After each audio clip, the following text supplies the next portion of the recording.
أعوذ بالله من الشيطان الرجيم. بسم الله الرحمن الرحيم.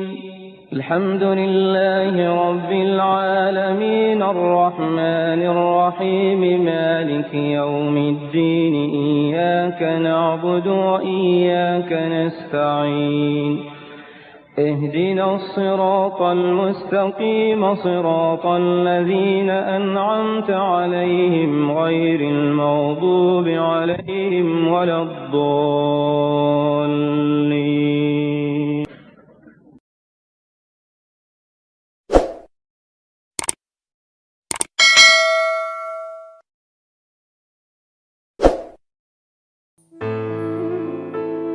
Begini, jujur saja saya melihat teman-teman sekitar saya ini jarang orang yang minta petunjuk sama Allah. Paling minta petunjuk sama atasannya, betul nggak? Atau sama kiainya. Jadi Allah dari dulu menganjurkan kepada manusia ini selalu minta petunjuk sama Allah.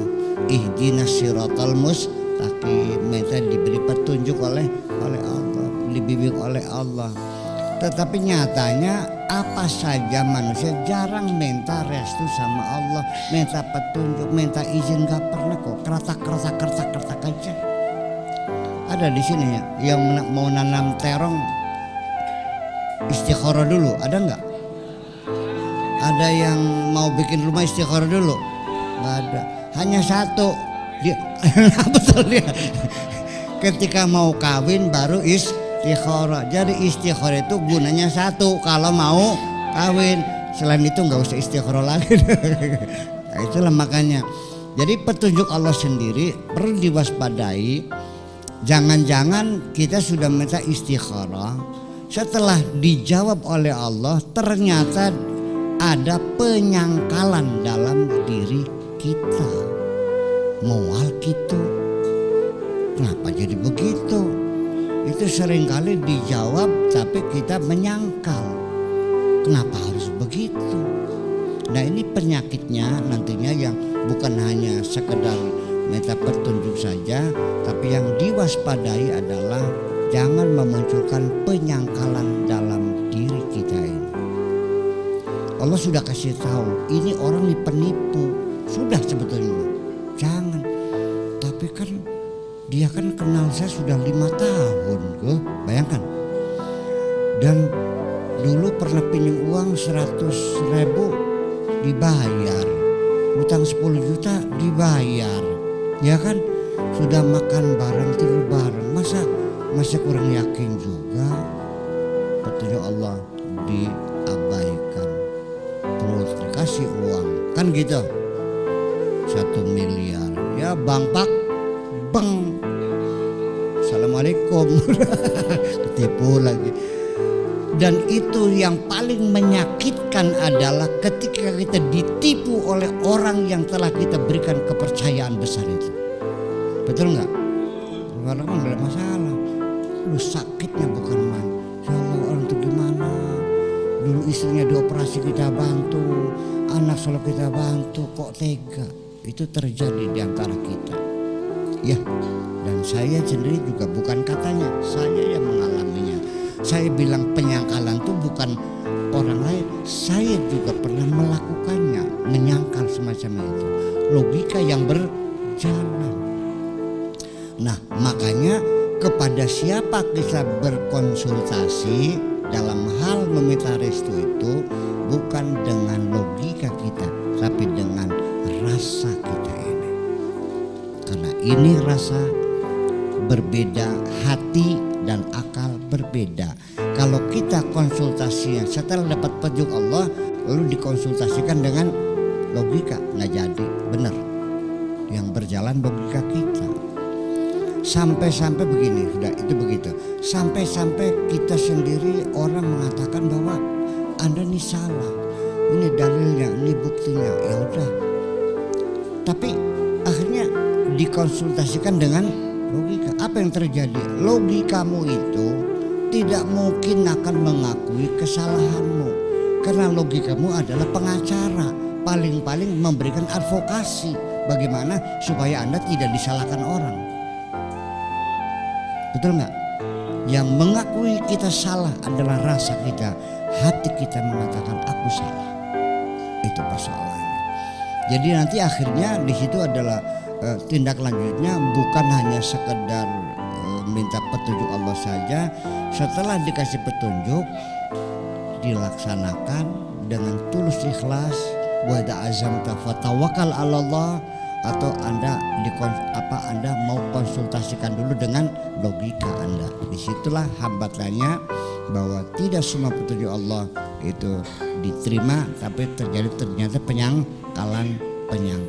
Ini berulang kali sehari-hari. Kita sering kali, punten ini mah mau berangkat suatu, saya merasakan gitu. Ini orangnya nggak ada di rumah, tapi logika bilang ya coba aja lah, ya nggak ada. Iya, kadang-kadang Allah memberikan petunjuk dengan isyarat-isyarat alami yang disebut dengan firasat, ya kan gitu. Dengan gejala alami itu semuanya sebetulnya cuman kitanya double, nggak pernah memperhatikan gitu. Punten ini bukan mitos, ini hanya pengertian saya. Seringkali saya bertujuan ke rumah seseorang, tiba-tiba ada kucing nyabrang tengah jalan, balik lagi, wis nggak bakal ada orangnya. Iya, ada maknanya. Kalau dari kiri ke kanan, dari kanan ke kiri, itu di tengah jalan balik lagi, ada yang ngedeprak akhirnya kita melangkahi kucing itu semua gejala angin, suara, bunyi anjing, ayam berkokok. Itu sebetulnya kalau bagi orang namanya firasat itu benar sebenarnya mah. Cuman kita kadang-kadang menyangkal, itu persoalannya. Kalau malam hari ada ayam berkokok, ada artinya enggak? Apa ya?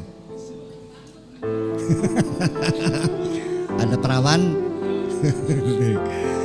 Kalau ada anjing bukan menggonggong, menyalak, itu biasanya pertanda akan ada wabah. Sebetulnya karena sensor yang ada pada binatang itu lebih tajam dari kita, ya.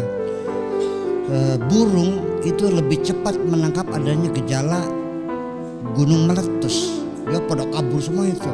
Manusianya bodoh, nggak paham, dia aja tidur, ya pada roboh semuanya rumahnya kan gitu. Ya, anjing itu bisa mengendus dalam jarak sekian kilometer, dia mengendus. Itu, jadi dia punya sensor aroma.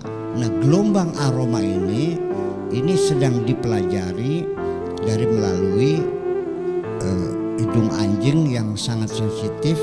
Anjing itu kalau ada maling masuk, bawa anjing herder itu terus mengendus semuanya, bekas sendalnya kayak gitu. Nah, itu ditangkap aromanya, terus bawa. Nah, begitu maling itu aromanya sama, langsung dia sergap. Itu gelombang aroma itu menjadi hal yang sedang dalam penelitian. Nanti di rumah saya ada sensor aroma, ya. Sekalipun saya tidak ketemu dengan tamu itu, ini Pak Ilyas nih. Karena ada wangurnya, ada bau amisnya gitu. Aroma kita semua berbeda, semua orang punya aroma. Jadi bukan sidik jari, tapi sekarang juga ada sidik aroma. Tidak bisa dibohong. Nah, itu semuanya. Dan inilah yang dulu dikatakan mitos-mitos ternyata menjadi teknologi sekarang. Percaya nggak? Nah, itu jangan dulu mengatakan tidak percaya, lebih baik diendapkan saja, tunggu buktinya. Itu adab sopan santun kita beragama. Jangan terburu menolak, jangan terburu menerima. Silakan buktikan saja dulu. Kalau ternyata betul, ya selesai. Jadi namanya paradigma itu kalau sudah diuji coba menjadi paradigma eksperimentalis, ya harus percaya dong. Kalau tidak ya terlalu dungu namanya. Kalau dungu itu kakaknya goblok. dikit gitu. Udah diuji coba berulang-ulang masih nggak percaya juga. Saya kira seperti itu. Jadi untuk mengetahui petunjuk Allah bagaimana, seperti Allah menjawab bisa melalui mimpi, bisa melalui ilham, melalui intuisi, melalui segala macam itu semuanya.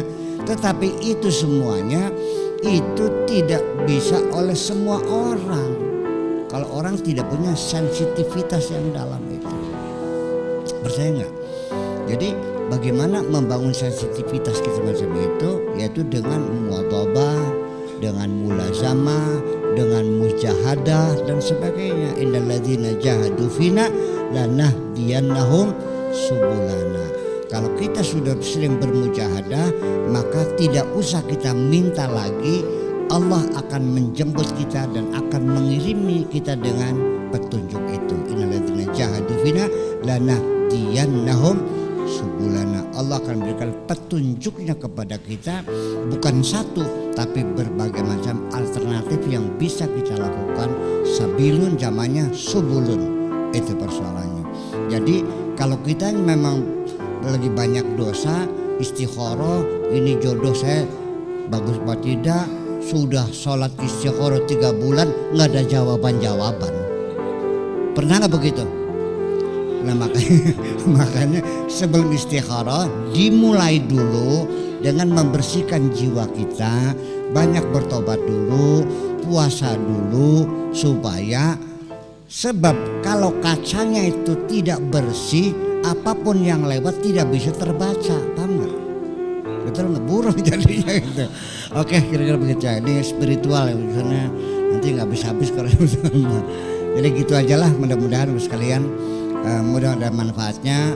Apabila ada hal yang kurang berkenan saya mohon maaf. Maka sarang-sarang bismillahirrahmanirrahim. Rabbana auzi'na an nashkura ni'mataka allati an'amta 'alaina wa 'ala walidayna wa an na'mala salihan tarda wa adkhilna bi rahmatika fi ibadika salihin.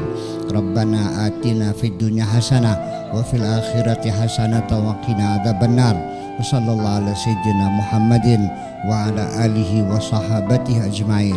Subhana rabbika rabbil izzati amma yasifun wa salamun alal mursalin walhamdulillahi rabbil alamin. Assalamualaikum warahmatullahi wabarakatuh.